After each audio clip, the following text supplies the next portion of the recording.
Hello everyone, welcome back to the channel. कैसे हैं आप लोग और कैसे चल रही है आप लोगों की नवोदय विद्यालय प्रवेश परीक्षा की तैयारी। उम्मीद करता हूँ आप लोग बहुत अच्छे होंगे और बहुत ही अच्छे से नवोदय विद्यालय प्रवेश परीक्षा की तैयारी भी कर रहे होंगे मेरे साथ साथ मेरे हर एक वीडियो देख कर। तो चलिए, हम लोग कर रहे थे प्रतिशत यानी कि परसेंटेज, उसी चैप्टर में से कुछ क्वेश्चंस और कुछ इम्पोर्टेंट क्वेश्चन आज फिर से कर लेते हैं और सीख लेते हैं।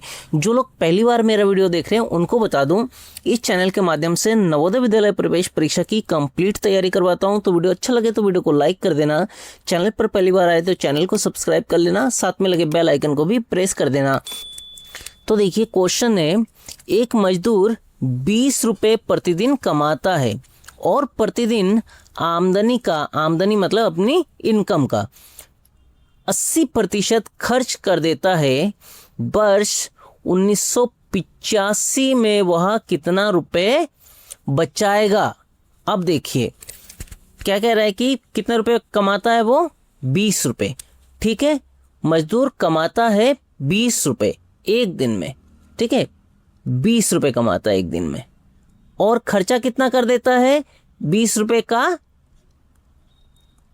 80% वो खर्च कर देता है। तो कह रहा है कि 1985 में वह कितना बचाएगा। अब देखिए 1985 यानी कि ये हमारा एक चीज़, जहाँ पे ऐसे आपका साल दिया होगा उसमें एक चीज़ आपको ध्यान देना है कि कहीं ये लीप ईयर तो नहीं है। तो देखिए 1985 जो है 4 से भाग नहीं जाता है, इसका मतलब ये लीप ईयर नहीं है। जब ये लीप ईयर नहीं है इसका मतलब 1985 साल में कितने दिन होंगे, 365 दिन। ठीक है, अब देखिए हमें 365 दिन में कितना रुपए बचाता है वो निकालना है। तो देखिए 80% वो खर्च कर देता है ना, 80% वो खर्च कर देता है। तो बचाता कितना है, उसकी बचत कितनी है, बचत कितनी है, 80% खर्च कर देता है तो 20% बचाता होगा, है ना, क्योंकि प्रतिशत का मतलब 100 में से। तो 100 में से 80 रुपये अगर खर्चा कर देता है तो 20 रुपये बचाता है। ठीक है, तो देखिए यानी कि 20% वो बचाता है 20 रुपये का, 20% वो एक दिन में बचाता है। तो कितना रुपए बचाता है वो हम निकाल लेते हैं।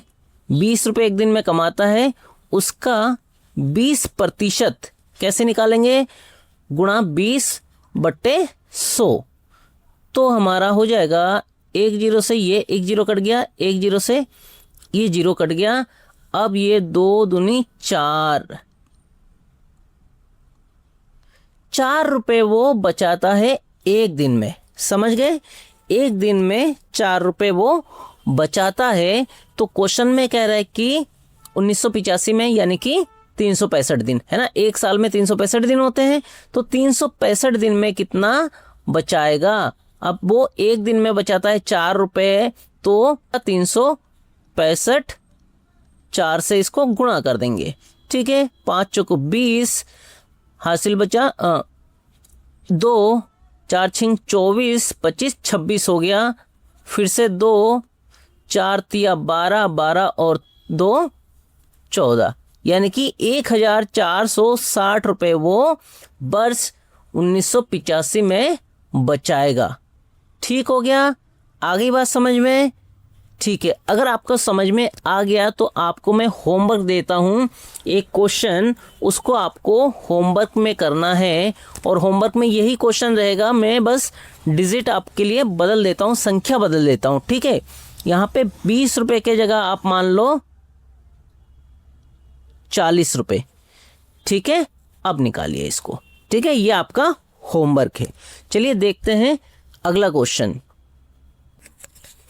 देखिए अगला क्वेश्चन है, एक आदमी ने कुछ सामान 60 रुपये में खरीदा। उसने अपनी खरीद पर 9% के हिसाब से बिक्री कर यानी कि सेल टैक्स दिया। बताओ उसने कुल कितना राशि दिया। ठीक है, उसने, एक आदमी ने सामान खरीदा कितने का, 60 रुपये का। ठीक है, अब उसमें 9% का उसने टैक्स दिया, सेल टैक्स। तो टोटल मिला के कितने रुपए दिए।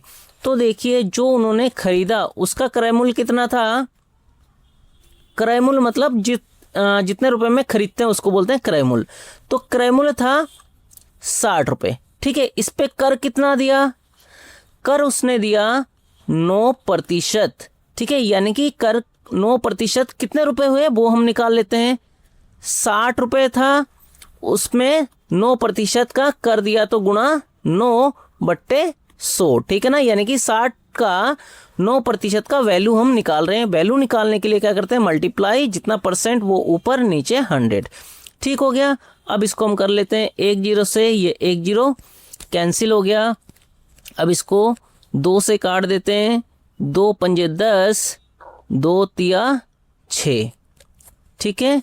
अब क्या करना है, इसको गुणा कर देना है, 3 नीम 27 हो गया, और बट्टे में हमारे पास है 5, ठीक है। अब इसको आपको सीधा सीधा अगर नहीं काटना आएगा इसको ऐसे, तो आप 27 को 5 से भाग कर दीजिए, ठीक है। 5 5 25, 2 बचा, पॉइंट लगा दिया, 0 हो गया, 5 चौको 20, ठीक है। यानी कि 5 रुपये 40 पैसे का उसने टैक्स दिया, ठीक हो गया।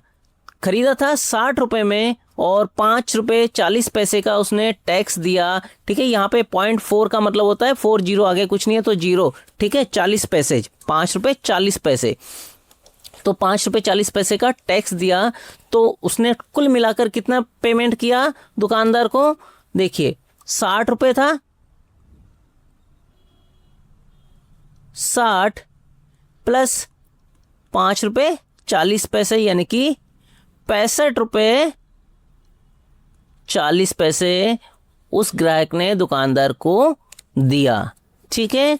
आगे बात समझ में, अगर समझ में आ गया तो वीडियो को लाइक कर देना, चैनल पर पहली बार आए तो चैनल को सब्सक्राइब कर लेना, साथ में लगे बेल आइकन को भी प्रेस कर देना, जिससे मेरे आने वाले हर वीडियो की नोटिफिकेशन आपको मिलता रहे और आपके नवोदय विद्यालय प्रवेश परीक्षा की तैयारी मेरे साथ साथ बहुत ही अच्छे तरीके से होती रहे। आपको बता दूं कि इस चैनल के माध्यम से नवोदय विद्यालय प्रवेश परीक्षा की कंप्लीट तैयारी करवाता हूं, वो भी बहुत ही आसान तरीके से। तो इस वीडियो को अपने उन सभी साथियों के साथ भी शेयर कीजिए जो आपके साथ साथ घर बैठे ही नवोदय विद्यालय प्रवेश परीक्षा की तैयारी करना चाहते हैं।